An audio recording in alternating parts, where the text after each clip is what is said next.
मंडळी, लग्नानंतर होईलच प्रेम या मालिकेचा आजचा म्हणजे 14 एप्रिलचा रिव्ह्यू तुम्ही ऐकत आहात. आज रिव्ह्यू सुरू करण्यापूर्वी तुम्हा सगळ्यांना भारतरत्न डॉक्टर बाबासाहेब आंबेडकर यांच्या जयंतीनिमित्त खूप खूप शुभेच्छा. तर सुरुवातीला आपण आज सिरियलमध्ये बघतोय की काव्याला काळजी वाटत असते. काल ते बाळ किडनॅप झालं ना, आज त्यांनी ना खूप सीन त्यावर घेतलेत आणि काव्याला कसं पुन्हा एकदा मॅन्युप्युलेट करण्यात आलंय ते दाखवलंय. आता काव्या असंच म्हणत असते पार्थला, ते बाळ सुखरूप असू देत. पार्थ म्हणत असतो, काव्या बरं झालं तुम्ही नंदिनीला ॲपल वगैरे दिले, त्या थोडंसं खातील तरी. आता तुम्ही पण नाश्ता स्किप करू नका हं, असं म्हणून तो तिला नाश्ता करायला सांगत असतो पार्थ. काव्या सहज म्हणते, पार्थ मी काय म्हणते, आपल्याला दोघांना बाहेर डेटवर जायची काही गरजच नाहीये ना. आपण दोघं आपल्या प्रेमानेच या सगळ्या वातावरणात हीट तयार करू शकतो. पार्थ आता हसायला लागतो, तिला ती गोडगोड बोलते ना रोमॅन्टिक. मग लगेच इकडे रम्या बघते या दोघांना किती छान प्रेमाने एकमेकांशी बोलताय, एकमेकांना नाश्ता भरवतायत. हे पाहून रम्याच्या अंगाचा तिळपापड होतो. रम्या म्हणते, आता खूप हसायला येते ना तुला काव्या. नाही, आता तुझं हसू थोड्याच वेळात मी पुसणार आहे. रम्या काय आगाऊपणा करते ना ते बघत राहा. आजचा भाग पण त्यांनी छान दाखवलाय बरं का प्रेक्षकांनो. आणि एक खरं उदाहरण त्यांनी आज समोर प्रेझेंट केलंय. नंदिनी त्या बाईला म्हणत असते, रडू नका, काय झालंय सांगा तरी. सॉरी, मी तुमचे मिस कॉल काल पाहिले नाही हो, तुमचे 21 मिस कॉल होते, आय एम सो सॉरी. मग त्या ताई म्हणतात आनंद निवासमधल्या त्या, की अगं नंदिनी, मी तुला त्यासाठीच कॉल करत होते. आम्ही रात्री FIR दाखल करणार होतो, हिचं बाळ किडनॅप झालंय म्हणून. काय करावं कळत नाहीये ग. नंदिनी आता त्या बाईला आधी पाणी वगैरे देते, शांत करते आणि तिला विचारते की नेमकं झालंय तरी काय, आम्हाला सगळं सुरुवातीपासून सांगा. बघा हा प्रेक्षकांनो, आता काय झालंय ते सगळं ती बाई सांगते. तिचं बाळ कसं किडनॅप झालं ते सगळं नंदिनीला ती सांगते. नंदिनी म्हणत असे, बोल, तू बोलली नाहीस तर आम्हाला कसं कळणार आहे. मग जीवा म्हणतो, तुम्ही शांत व्हा आणि मग बोला. वेदांतला, तुमच्या मुलाला शोधायचे की नाही आपल्याला, रडू नका प्लीज. मग नंदिनी विचारते पुन्हा, सांग ना बेटा काय झालंय. मग ती बाई जी आहे ना बिचारी, ती खूप रडत असते, मला ना माझा मुलगा हवाय. जीवा म्हणतो, मला सांग, तुझ्या बाळाला वेदांतला कसं किडनॅप झालं, काय केलं त्याला, कसं शून्यापासून सगळं सांग. मग ती बाई सांगते, माझा मुलगा लहान आहे ना अहो, पण आम्हाला ना बाळाचा खर्च झेपत नाही. माझ्या नवऱ्याला तेव्हाच दुबईमध्ये ऑफर आली होती नोकरीची.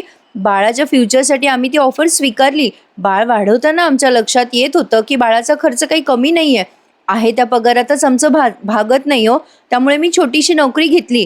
आणि मग जीवा म्हणतो, तू नोकरीवर जाताना सोबत घेऊन जायचीस का तुझ्या मुलाला वेदांतला. मग त्यावर ती मुलगी म्हणते, नाही, मी यशस्वी पाळणा घरात त्याला ठेवायचे आणि संध्याकाळी घेऊन यायचे. माझ्या नवऱ्याला हे पटत नव्हतं, पण सँडीला माझ्या नवऱ्याला आवडत नव्हतं, पण आमच्याकडे पर्याय नव्हता. मग नंदिनी विचारते, मग पुढे काय झालं. मग ती बाई सांगते, काल संध्याकाळी पाळणा घरातनं मी माझ्या मुलाला पिकअप केलं आणि आम्ही गार्डनमध्ये थांबलो. अचानक वयस्कर बाई तिथे आमच्या समोर आली.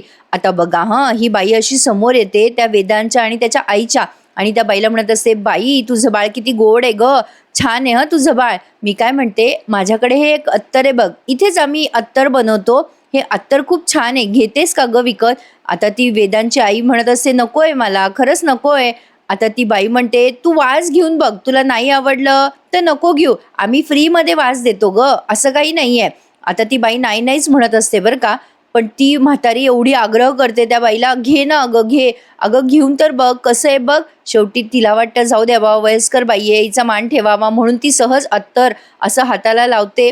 तेव्हा या बाईने वास घेतलाय. वास घेतल्या क्षणीच त्या बाईला भोळ येते. भोळ आल्यावर ती तिथेच बेशुद्ध पडते आणि तिचा मुलगा अशा पद्धतीने किडनॅप होतो बरं का प्रेक्षकांनो. ही म्हातारी बाई सोंग करून आली आहे, पण ॲक्च्युली ही कोणीतरी तरुण ताठी मस्त हट्टीकट्टी बाई आहे बरं का. हिने त्या बाळाला पळवलंय आणि अशा केसेस खूप आहेत बरं का प्रेक्षकांनो. म्हणजे तुम्ही न्यूजपेपर वगैरे वाचतच असाल, असं अत्तराचा वास देतात, अत्तर विकण्याच्या बहाण्याने समोर येतात आणि असं कांड करून जातात बघा. आता हे सगळं त्या बाईने नंदिनीला सांगितलंय की अशा पद्धतीने माझा मुलगा किडनॅप झाला आणि ती बिचारी खूप रडते. साहजिक आहे प्रेक्षकांनो, कोणाचा जीव थाऱ्यावर राहील का. ती आता नंदिनीला सांगते की ते अत्तर, मी वास घेतला अत्तराचा, माझ्या डोळ्यासमोर अंधारच आला आणि जाग आल्यावर माझा वेदांत नव्हता. ती रडायला लागते आणि म्हणते, माझा वेदांत मला हवाय. जीवा म्हणत असतो, शांत व्हा ताई. आता चिडून ती बाई म्हणत असते, ती म्हातारी मला भेटली नाही तर मी जीव घेईल तिचा. जीवा म्हणत असतो, नंदिनी चल आपण ना तिथे जाऊन शोधूयात आसपास. पण ही किडनॅपिंगची केस जरा वेगळी नाही वाटत तुला. नंदिनी आता याचा विचार करायला लागते. आता हा सीन दाखवलाय काव्या आणि रम्याचा. रम्या बघा हं कशी सहजरित्या काव्याला मॅन्युप्युलेट करतीये. काव्या किचनमध्ये काहीतरी बनवत असते स्वतःसाठी, आय थिंक सो कलिंगडाचा ज्यूस बनवतीये हं ती. रम्या तिच्या जवळ येते आणि म्हणते, "अगं काव्या, तुला सांगू?" म्हणजे आधी तर ती विचारते, "तू काय करतेस?" वगैरे. मग काव्या म्हणते, "अगं काही नाही, कलिंगडाचा ज्यूस बनवते. ताईने सांगितलंय ना, पी, छान असतो तब्येतीला म्हणून." रम्या म्हणते, "काव्या सांगू का, तुला बघून असं वाटतंय की खूप कुठलं तरी मोठं ओझं होतं तुझ्या डोक्यावर आणि ते उतरलंय. असं काही झालंय का गं काव्या?"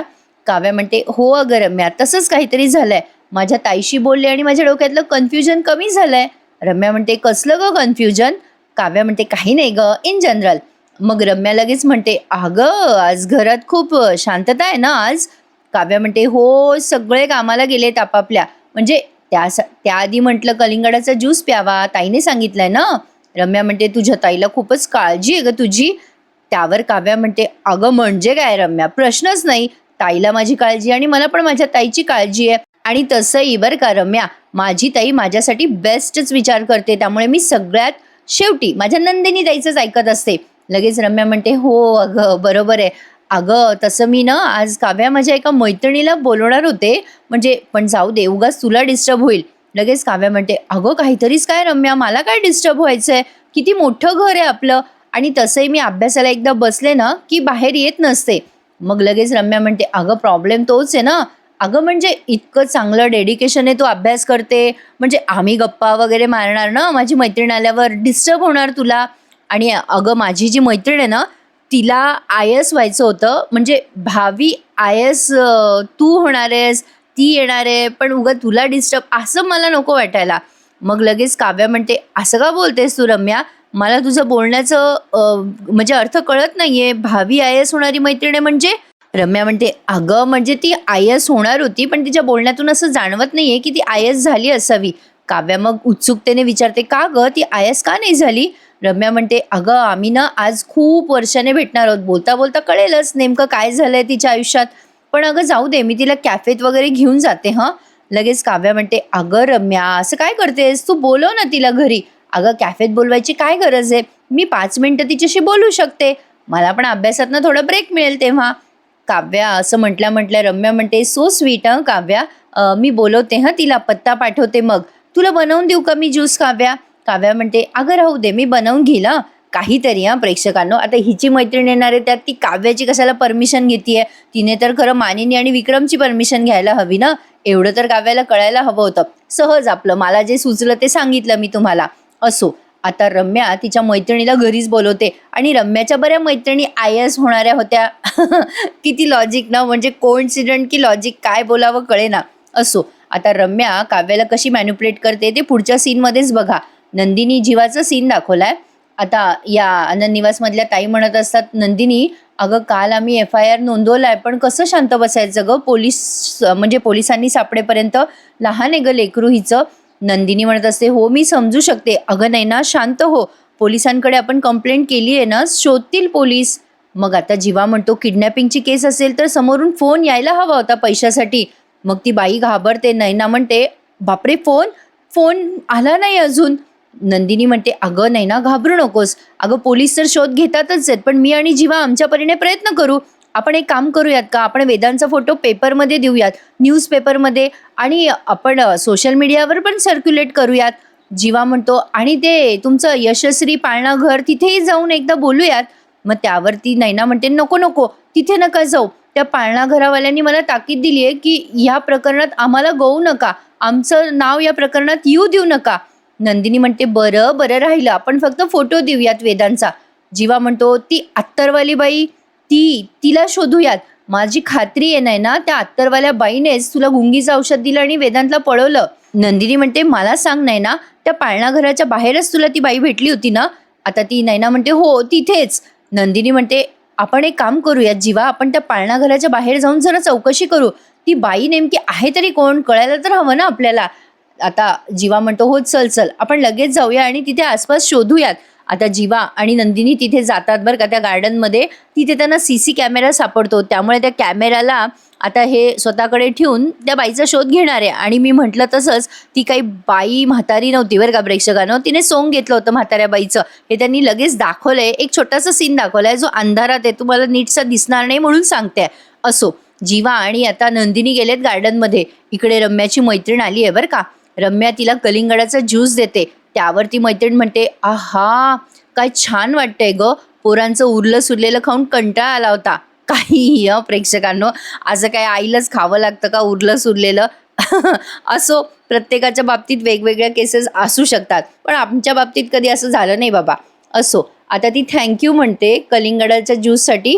आणि ही रम्या म्हणते, "काय गं, तू पहिल्यासारखीच फनी आहेस हं अजूनही. कमाल आहे हं रश्मी तुझी." लगेच ती तिची मैत्रीण म्हणते रम्याची, "हो बाई रम्या, म्हणूनच तर जगते, नाहीतर काही खरं नव्हतं गं माझं." मग रम्या तिला हसायला लागते. मग लगेच रम्या म्हणते, "अगं बाय द वे, या ज्यूससाठी तू आमच्या काव्याला थँक्स म्हण बरं का." मग लगेच ती मैत्रीण म्हणते, "अच्छा, यू मीन टू से भावी आय काव्या का?" रम्या, आता काव्या म्हणजे काव्या तिकडे येते तेव्हा रम्या म्हणते, "अगं बस ना काव्या, ही आहे बघ माझी मैत्रीण रश्मी. अगं रश्मी, ही काव्या बरं का." मग काव्या सहज म्हणते, "काय मग रश्मी, तुझा अभ्यास कसा चाललाय?"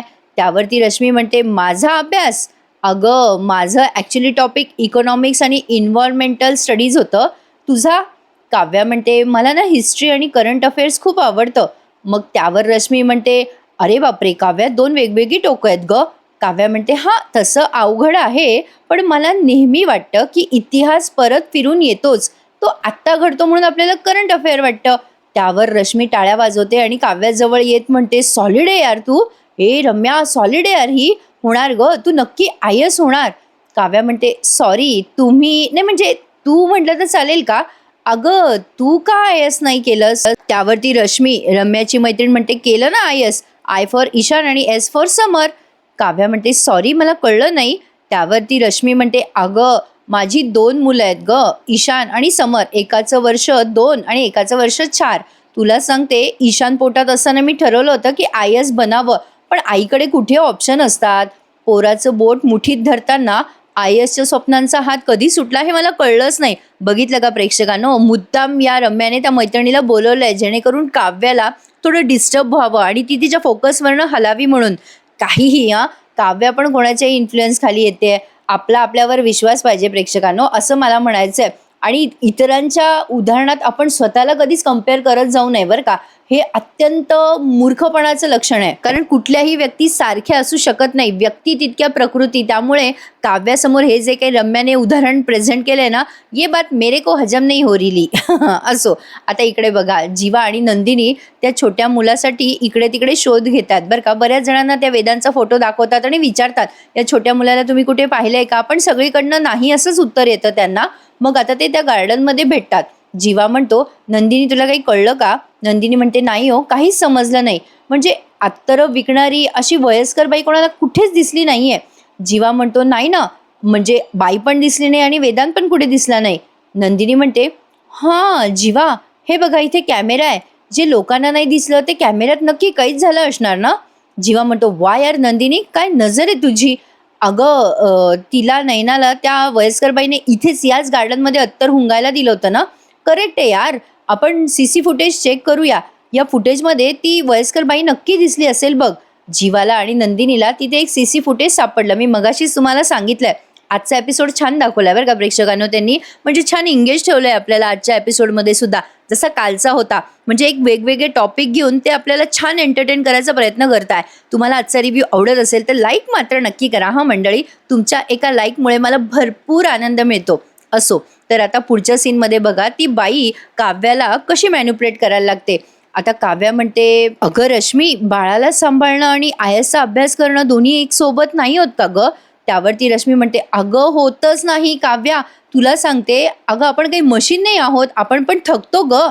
अगं मी नेहमी ठरवायचे पहाटे उठून अभ्यास करायचा, पण तेव्हाच आमची पहाट सकाळीच व्हायची नाही गं. म्हणजे मुलं रात्रभर जागरण करायचे, त्यामुळे सकाळी माझा डोळा लागायचा. मग ठरवायचे की रात्री जागरण करूयात. अगं म्हणजे वाटायचं की रात्रभर छान फेऱ्या मारत मारत तरी अभ्यास करूयात, पण तेही नाही व्हायचं गं, कारण दिवसभर सारखं थकल्यामुळे माझे पाय सुजलेले असायचे." रम्या म्हणते, "मग तुझ्या छोट्या मुलाच्या जन्मानंतर तू नाही का गं प्रयत्न केला अभ्यास वगैरे करण्याचा, किंवा ट्राय तर करायचं असतं ना?" त्यावरती ती रश्मी म्हणते, "ट्राय काय ट्राय, ते काय कपडे बदलण्यासारखं सोपं आहे का? अगं तुला सांगते, मुलं लहान असतात ना तेव्हा त्यांना आई लागते. मुलं मोठे झाल्यावरही त्यांना आई लागतेच. इनफॅक्ट मला तर असं वाटतं की मुलं मोठे झाल्यावर त्यांची बायको आली तरी त्यांच्या आयुष्यात त्यांना आई ही लागतेच. आई डबा दे, आई कपडे दे, आई भूक लागली आहे, असंच चालू असतं बघ दिवसभर. रम्या म्हणते लगेच, अगं लहान मुलंच ना ते, तुझ्याकडे नाही मागणार तर कोणाकडे मागणार? आता त्यावरती रश्मी म्हणते, का ग रम्या, बाबांकडे नाही जाऊ शकत का मुलं? बाबा नाही घेऊ शकत का मुलांना? घेतात का ते? आणि मुलांना आईला सोडताच येत नाही. मुलांना सांभाळणं ही आईचीच जबाबदारी असते शेवटी. आपल्याकडे कसं आहे, आईकडे ग्लॅमरस केलं जातं आईपण. काव्या म्हणते, अगं असं का म्हणतेस? अगं माझ्या आईने पण सगळं केलंच ना सांभाळून. माझ्या आईने तर 3-3 मुलं सांभाळलेत. आम्ही तिघी बहिणी आहोत ना. त्यावरती ती रश्मी तिच्याजवळ बसून म्हणते, अगं काव्या, तुला सांगू का, आया म्हणजे हाऊसवाईफ आया या ग्रेटच असतात गं. पण हाऊसवाईफ होऊन मुलं सांभाळणं कठीणच. अगं तरीसुद्धा करिअरच्या वेगवेगळ्या डिमांड, त्यासाठी ना खूप धडाडी, जिद्द आणि चिकाटी लागते गं. झोकून करिअर करावं लागतं स्वतःला, तरच करिअर घडतं, नाही तर फक्त हाऊस म्हटली जाते. मग लगेच रम्या म्हणते, अगं असं का बोलतेस तू रश्मी? मला असंही वाटतं की बाळ असताना पण करिअर करता येतं गं. त्यावरती रश्मी म्हणते, अगं हो, करता येतं ना. तुला सांगते, 2-2 बाळं सांभाळून डॉक्टर आणि सर्जन असणाऱ्या बायका आहेतच की गं. काव्या म्हणते, हो बरोबर आहे. रश्मी म्हणते, पण तुला सांगू का, अगं मांडीवरती बाळाला घेऊन मेडिकलचा अभ्यास करणाऱ्या पण बायका आहेतच. पण तुला सांगते, एवढं सोपं नाही आहे. अगं मी जर आधी आय-एस झाले असते ना, तर माझ्या ईशानला घेऊन हवं त्या ठिकाणी, हवं त्या पोस्टिंगवर मी गेले असते. पण माझं टायमिंग टायमिंग चुकलं यार. शपथ सांगते यार रम्या, खरंच माझं टायमिंग चुकलंय. आता काव्याला असं वाटतंय की ही आपल्यासारखी समदुःखी आहे. काव्याला तिच्यामध्ये तिचं फ्युचर दिसतंय बरं का. काव्यालाही असंच वाटतंय की आपलं टायमिंग चुकतंय आणि एक्झॅक्टली तिच्या मनातलं उत्तर या रश्मीने दिलंय. मग काव्या म्हणते, तुमचे सासू सासरे नवरा होते ना सोबत, त्यांनी नाही घेतली का जबाबदारी? त्यावरती रश्मी म्हणते, अहो गं होते ना, सगळे होते. पण सगळे म्हटलेही होते मला की तू फक्त बाळाला जन्म दे, आम्ही सांभाळू. पण तुला सांगू का, बाळ झाल्यानंतर बाळ रडतं गं. सगळे आपल्याकडेच देतात मग बाळाला. सगळे मोठे माणसं म्हणतात की नाही राहत बाळ तुझ्या वाचून, तुझ्याकडे आल्यावरच ते शांत बसतं. असं सगळं होतं बघ. आणि मग ईशानला त्यांनी माझ्याकडे सोपवलं, म्हणजे पहिल्या बाळाच्या वेळेला. आणि ईशान झाल्यावर 2-3 वर्षांनी ब्रेक घ्यावा म्हणून माझ्या नवऱ्याने मला माथेरानला फिरायला नेलं. आणि मग काय, माथ्यावर दुसरं बाळ पण येऊन पडलं ग. पण आता आता एकाचा स्केटिंगचा क्लास, तर दुसरा घसरगुंडीवरून खेळतोय आणि दुसरा गिटार क्लास करतोय. आणि माझा दुसरा फुलपाखराच्या मागे पळतो आणि मी त्या दोघांच्या मागे त्यांच्या बॅगा घेऊन पळते. काव्या म्हणते, अरे बापरे, म्हणजे एवढ्या सगळ्यामध्ये तुला स्वतःसाठी वेळ मिळतो का ग? त्यावर ही मुलगी म्हणते, रश्मी, अगं स्वतःसाठी वेळ, चल या सगळ्या अफवा आहेत, मिथ आहे मिथ. अगं तुझा फेवरेट विषय करंट अफेअर आहे ना, अगं करंट अफेअर सोड, मला रोजची हेडलाईन जरी वाचायला मिळाली ना तरी नशीब आहे ग. रम्या म्हणते, काय ग रश्मी, तू आज बरी फ्री राहिलीस, मग भेटायला यायला तुला वेळ मिळाला मला. मग त्यावरती रश्मी म्हणते, अगं एक बर्थडेच्या पार्टीला गेलाय आणि दुसरा स्विमिंग क्लासला गेलाय, म्हणून थोडा वेळ मिळाला मला. म्हणजे त्यांनी आधीच आपल्या मनातलं उत्तर दिलं बरं का. ॲक्च्युली माझ्याही मनात प्रश्न आला होता की आज बरा वेळ मिळाला मग यात बाईंना. मग लगेच आता रम्या म्हणते, अगं रश्मी, मी काय म्हणते, आपण ना माझ्या रूममध्ये बसूयात, काव्याला पण अभ्यास करायचा आहे ना. मग त्यावर रश्मी म्हणते, अरे हो खरंच, मी उगाच बडबड करत बसले. पण काव्या, तुला ऑल द बेस्ट. तुझ्यामध्ये एक स्पार्क आहे बरं का, तो तू जपायला हवा. सगळे तुला सांगतील बघ करिअर नंतर होईल, पण बाळही नंतर होऊ शकतं बरं का काव्या. करिअर करायचं असेल ना तुला, तर स्वतःला झोकून दे आणि करिअर कर बरं का. नाही, माझ्यासारख्या करिअरमध्ये हरवलेल्या मुली तुझ्यामध्ये एक वेगळं स्वप्न बघतायत ग. मग काव्याला सुद्धा ते पटतं बरं का प्रेक्षकांनो. आणि काव्या पुन्हा एकदा इन्फ्लुअन्स खाली येते. आता बघा, यावरती प्रत्येकाची वेगवेगळी मतमतांतरे असू शकतात. एखाद्याच्या बाबतीत असं होतं, पण जर घरात सासू सासरे असले, घरी माहेर चांगलं असलं, तर नक्कीच मुलांचा सांभाळ चांगल्या रीतीने होतो बरं का प्रेक्षकांनो. म्हणजे मला ठीक आहे, म्हणजे एक्सेप्टेड आहे की आजकाल नोकरी करणं कंपल्सरी आहे. प्रत्येकाला जॉब करावा लागतो, माणूस असो बाई असो, सगळ्यांना जॉब करणं कंपल्सरी आहे. पण तरीसुद्धा प्रेक्षकांनो, प्रत्येक गोष्टीला ऑप्शन असतात आणि एक 4-5 वर्ष जातात थोडीशी स्ट्रगलमध्ये. पण एकदा का मुलं वाढले ना, त्यांना चांगल्या सवयी लावल्या की त्यांची कामं ते त्यांच्या हाताने आपसूक करतातच. प्रेक्षकांनो, आई होणं हे सोपं नाहीये, म्हणूनच तर ती आई असते ना.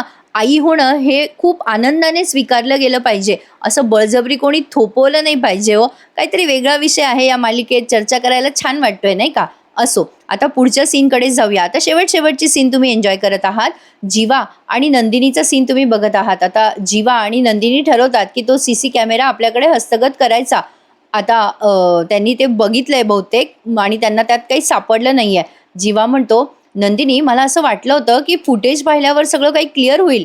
नंदिनी म्हणते, जीवा पण काहीतरी गडबड आहे. संध्याकाळचंच फुटेज कसं काय गायब झालंय? म्हणजे वेदांत आणि नैना संध्याकाळीच गार्डनमध्ये होते ना? जीवा म्हणतो, हो ना, ते दोघे इथे एंटर आले आणि नंतरच कॅमेरा बंद पडला. जीवा म्हणत असतो, नंदिनी मला असं वाटतंय की कोणीतरी ठरवून हे सगळं फुटेज डिलीट केलेलं दिसतंय. त्या वयस्कर बाईपर्यंत कोणी पोहोचू नये ना म्हणून. नंदिनी म्हणते, जीवा जे दिसतंय तसं नसतंही. म्हणजे वयस्कर बाई एवढं मोठं कांड करू शकते? जीवा म्हणतो, म्हणजे? नंदिनी म्हणते, मला संशय आहे की ती बाई वयस्कर नसावीच. तिने फक्त वयस्कर असल्याचं सोंग घेतलं असणार आहे. आणि मी तुम्हाला मगाशी म्हणलं ना प्रेक्षकांनो, एक छोटासा सीन दाखवलाय बघा. खूप साऱ्या अत्तराच्या बाटल्या आहेत, अंधार दाखवलाय त्यांनी आणि तिथे एक छोटी बाहुली पण आहे. आणि आता त्या अत्तराच्या बाटल्यामध्ये ती बाहुली अशी मोडताना दाखवले आहेत 2 हात. आणि ऑफकोर्स ते हात एका लेडीचे आहेत आणि ती लेडी चांगली तरुण आहे. तिचा चेहरा नाही दाखवला पण हात आणि ते सीन दाखवलाय बघा अंधारामध्ये. आता नंदिनी आणि जीवाचा पुन्हा सीन घेतलाय. हा सीन दाखवल्यानंतर नंदिनी म्हणत असते जीवाला, जीवा मला असं वाटतंय की गुंता आहे जरा या केसमध्ये, पण आपण दोघांनी मिळवून हे सोडवलं ना तर नक्कीच सुटेल बघा. आपण वेदांचा जीव वाचूयात. जीवा म्हणतो, हो चकाचक बाई, मी आहे तुझ्यासोबत, तू काळजी करू नकोस. आपण दोघं मिळून नक्की शोधूयात वेदांतला. नंदिनी म्हणते, हो, आणि त्या वयस्कर बाईला सुद्धा. दोघे एकमेकांच्या हातात हात देतात आणि हँडशेक करतात. आणि इथेच आजचा हा एपिसोड रिव्ह्यू संपून जातो. कसा वाटला तुम्हाला आजचा हा भाग? मला कमेंटमध्ये कळवायला अजिबात विसरू नका. चला तर पुढचा प्रोमो बघा. पार्थ आता काव्याला म्हणत असतो, आत्तापर्यंत तुम्ही तुमच्या जुन्या काव्याचा वापर केला, पण तिला दाखवून द्या नवी काव्या काय करू शकते ते. आता हे तो कोणाबाबत बोलला ते काही कळलं नाही बरं का मला. काव्या म्हणते, मी सगळं करेल पार्थ, पण मला तुमच्या साथीची गरज आहे. असं म्हणून ती पार्थला मिठी मारते. इकडे नंदिनी त्या पाळणा घरात जाते चौकशी करायला. तेव्हा ती बाई खूप उद्धटसारखी बोलते, आम्हाला काही गरज नाहीये, आम्ही फक्त बाळ सांभाळतो, इथून गेल्यावर ते बाळ मरो जगू, आम्हाला काही घेणं देणं नाहीये. नंदिनी चिडते आता त्या बाईवर आणि म्हणते, असं कसं उत्तर देऊ शकता तुम्ही? तुमचं काम असेल की मूल फक्त तुमच्याकडे घेणं. आई जेव्हा तुमच्याकडे मुलाला सोपवते तेव्हा आईला किती त्रास होतो हे कळतं का तुम्हाला? नंदिनी आणि जीवा चौकशी करतायत ना आता वेदांच्या किडनॅपिंगची, ते आपल्याला उद्या बघायला मिळणार आहे. बघूयात नेमकं हे भानगड तरी काय आहे. तर असा होता आजचा हा एपिसोड रिव्ह्यू. आय नो प्रेक्षकांनो, कधी कधी जरा बोरिंग वाटतंय मालिका बघताना आणि ऐकताना, पण तरी सुद्धा छान टॉपिक घेतात ते आणि मी तुम्हाला इंटरेस्टिंग करून सांगते की नाही. मग नक्की आपल्या चॅनलला लाईक, शेअर आणि सबस्क्राईब करायला विसरू नका मंडळी. भेटूयात उद्या पुन्हा एकदा लग्नानंतर होईलच प्रेम या मालिकेच्या नवीन रिव्ह्यू मध्ये.